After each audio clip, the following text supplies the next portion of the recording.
आप सभी का स्टार चैनल में स्वागत है। आज हम देखते हैं समतल दर्पण द्वारा प्रतिबिंब का बनना।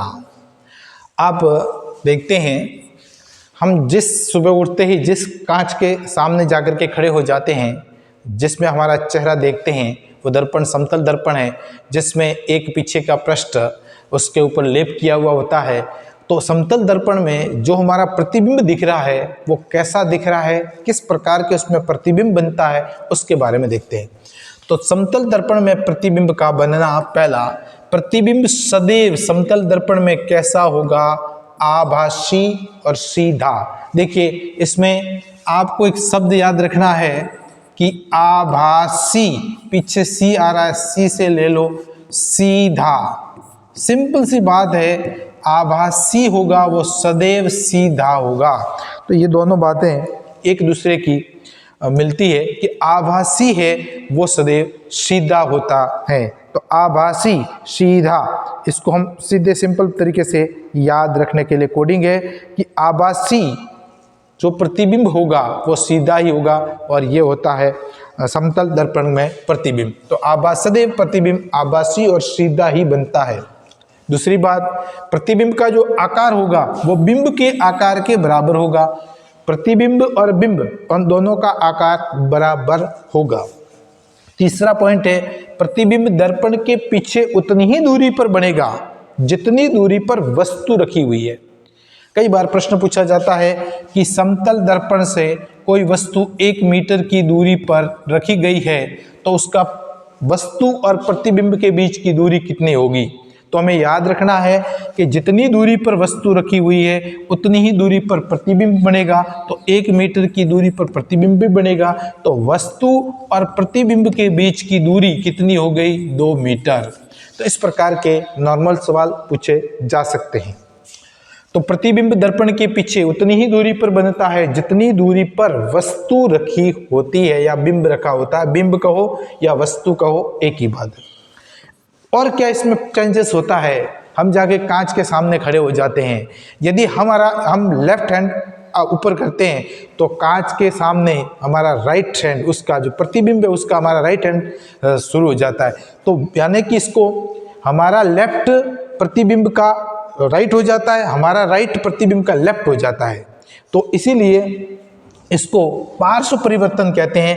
पार्श्व परिवर्तन मतलब बिंब का दाया भाग, बिंब यानी वस्तु का दाया भाग प्रतिबिंब का बाया बन जाता है, तथा बिंब का बाया भाग प्रतिबिंब का दाया हो जाता है। इसको कहते हैं पार्श्व परिवर्तन, साइड। तो अब जैसे देखिए, इसको मैं एग्जांपल से देखते हैं। ये P है, इसका ये लेफ्ट भाग है और ये राइट भाग है। जब इसको समतल दर्पण से देखेंगे तो इसमें क्या हो जाएगा? ये इस तरफ आ जाएगा, ये ऐसा बन जाएगा। तो यहाँ जो लेफ्ट था वो क्या है? इसका यहाँ पे ये अब इस यहाँ पर राइट था, ये लेफ्ट भाग में कौन सा भाग आ गया? राइट वाला लेफ्ट में आ गया, और लेफ्ट वाला था वो राइट में चला जाता है। तो लेफ्ट भाग राइट और राइट भाग है वो लेफ्ट हो जाता है। इसे पार्श्व परिवर्तन कहते हैं। उसके बाद है इसमें गोलीय दर्पण। अब यहाँ पर इस प्रकार के प्रश्न, पार्श्व परिवर्तन क्या है, पूछा जाए तो जब किसी वस्तु को समतल दर्पण के सामने रखा जाता है तो प्रतिबिंब और बिंब में क्या हो जाता है? बिंब का दाया भाग प्रतिबिंब का बाया और बिंब का बाया भाग प्रतिबिंब का दाया हो जाता है। इसे पार्श्व परिवर्तन कहते हैं। अब आता है गोलीय दर्पण। गोलीय दर्पण, गोलीय दर्पण का मतलब क्या हुआ? ऐसे दर्पण जिसका परावर्तक पृष्ठ रिफ्लेक्टेड जो साइड है, परावर्तक पृष्ठ कैसा होना चाहिए? गोलीय हो, गोलीय दर्पण कहलाता है। तो सिंपल सी बात याद रखनी है, ऐसा दर्पण जिसका परावर्तक पृष्ठ गोलीय हो उसे क्या कहते हैं? गोलीय दर्पण कहते हैं। अब गोलीय दर्पण है वो 2 प्रकार के होते हैं। कौन कौन से? गोलीय दर्पण 2 प्रकार के होते हैं। अब देखिए, गोलीय दर्पण बनाते कैसे हैं? गोलीय दर्पण को एक्चुअल में एक खोखले गोले का भाग मानते हैं। ये गोला है, इसका इतना भाग काटा हुआ, ये भाग, ये अब कैसा रह गया? ये गोलीय दर्पण बन गया। तो ऐसा भाग ये गोलीय दर्पण है, ये इसका गोलीय दर्पण है। अब इस गोलीय दर्पण के जिस भाग पर पेंट किया जाएगा, कलर किया जाएगा। माना कि इस भाग पर रंग किया, ये पॉलिश की, इस भाग पर पॉलिश की, तो परावर्तक पृष्ठ कौन सा हो गया? ये, क्योंकि पॉलिश के विपरीत वाला भाग परावर्तक पृष्ठ के रूप में काम करता है। और यदि इस तरफ पॉलिश की, यदि इस तरफ पॉलिश कर दी तो परावर्तक पृष्ठ कौन सा हो जाएगा? ये वाला। तो इसके आधार पर गोलीय दर्पण को दो भागों में बांटा गया है। पहला है उत्तल दर्पण और दूसरा अवतल दर्पण और उत्तल दर्पण। अब सबसे पहला हम लेते हैं अवतल दर्पण, कॉनकेव मिरर। अवतल दर्पण ऐसा गोलीय दर्पण, अवतल ऐसा गोलीय दर्पण जिसका अंदर धसा हुआ भाग, ये वेरी इंपॉर्टेंट बात है, जिसका अंदर धसा हुआ भाग, ये अंदर धसा हुआ भाग, ये उभरा हुआ भाग, ये अंदर धसा हुआ भाग, अंदर धसा हुआ भाग यदि परावर्तक पृष्ठ के रूप में कार्य करे, इसका मतलब पॉलिश कहाँ की हुई है? बाहर की तरफ। यहाँ पॉलिश की हुई है, ये हम पॉलिश को प्रदर्शित करते हैं ऐसे ऐसे डैश डैश से। तो अगर पॉलिश इस तरफ की है तो परावर्तक पृष्ठ कौन सा हो गया? अंदर धसा हुआ भाग, तो उसे अवतल दर्पण कहते हैं।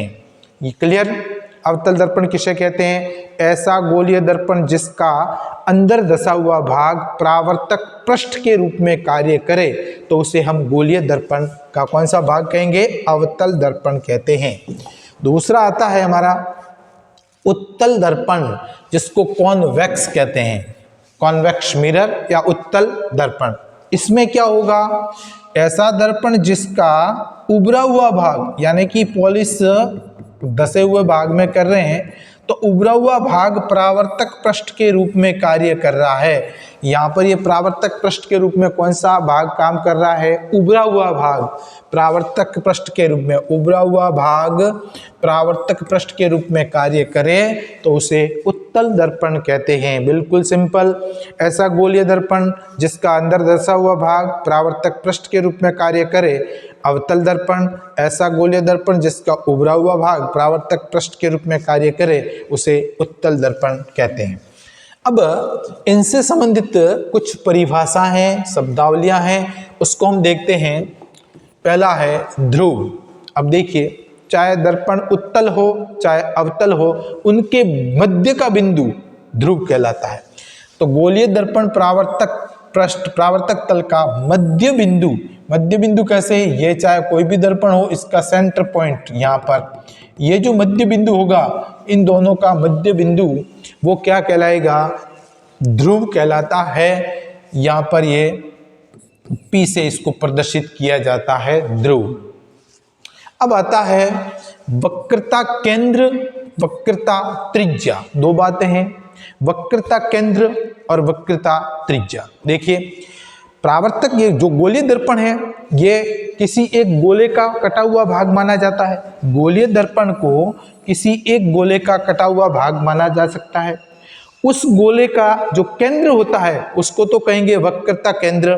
इस गोले का केंद्र ये कहलाएगा वक्रता केंद्र। और इस गोले की जो त्रिज्या होती है, यहाँ से यहाँ तक की त्रिज्या, उसको कहेंगे वक्रता त्रिज्या।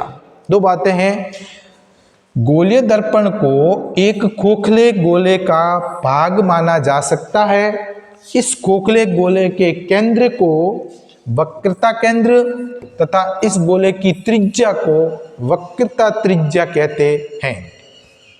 आगे हम देखते हैं, ये दो परिभाषाएं हो गई। अब आता है मुख्य अक्ष।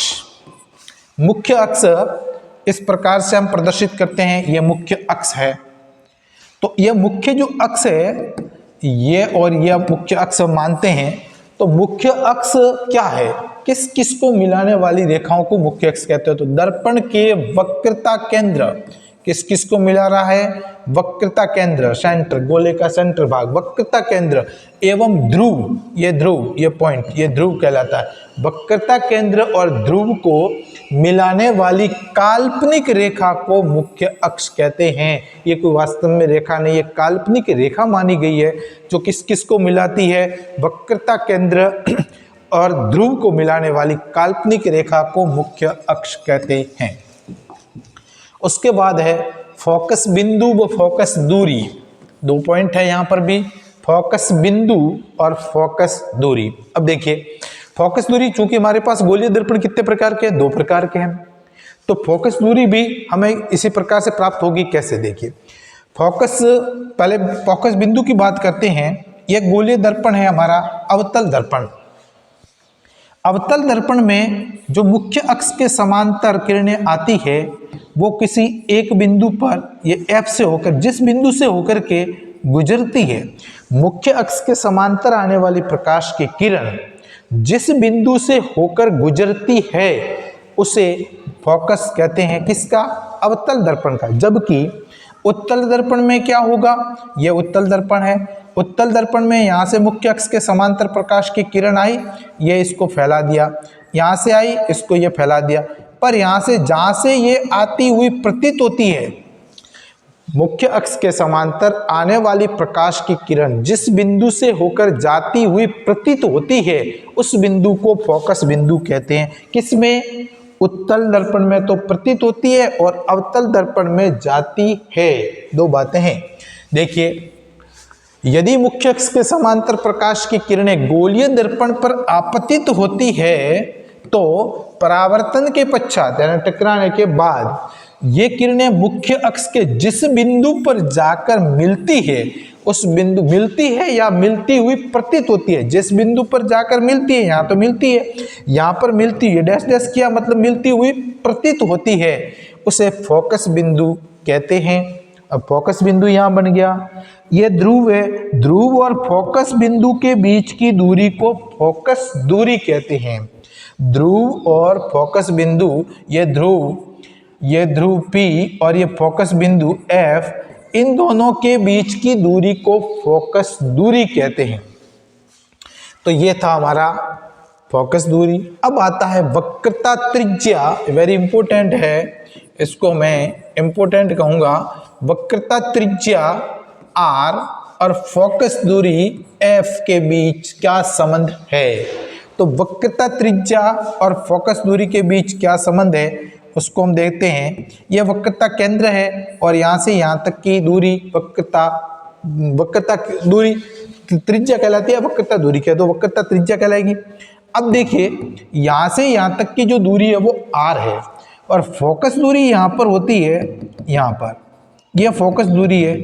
अब फोकस दूरी यहाँ पे है और यहाँ से यहाँ तक की पूरी दूरी क्या कहलाती है, R, वक्रता त्रिज्या कहलाती है। तो ये फोकस R बराबर 2F, वक्रता त्रिज्या वो फोकस दूरी की दुगुनी होती है। दुगुनी दिख रही है, ये यहाँ से यहाँ तक, यहाँ से यहाँ तक, ये वक्रता त्रिज्या पूरी है यहाँ से यहाँ तक और फोकस दूरी यहाँ है। तो R बराबर 2F होता है। अब यहाँ पर वेरी इंपॉर्टेंट है, यदि आपको फोकस दूरी दी हुई है तो हम उसकी वक्रता त्रिज्या ज्ञात कर सकते हैं।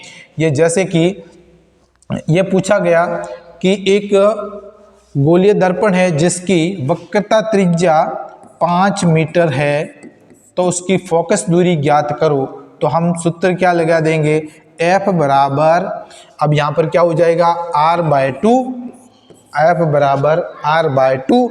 ये R का मान हमारे को 5 सेंटीमीटर दिया हुआ है तो R/2, R का मान 5/2 यानी 2.5 मीटर, ये इसकी फोकस दूरी हो गई।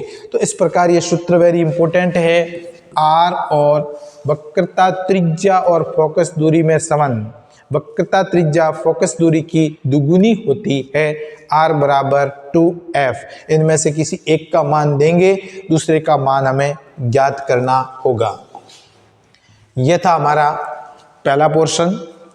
धन्यवाद, आगे कल लेंगे और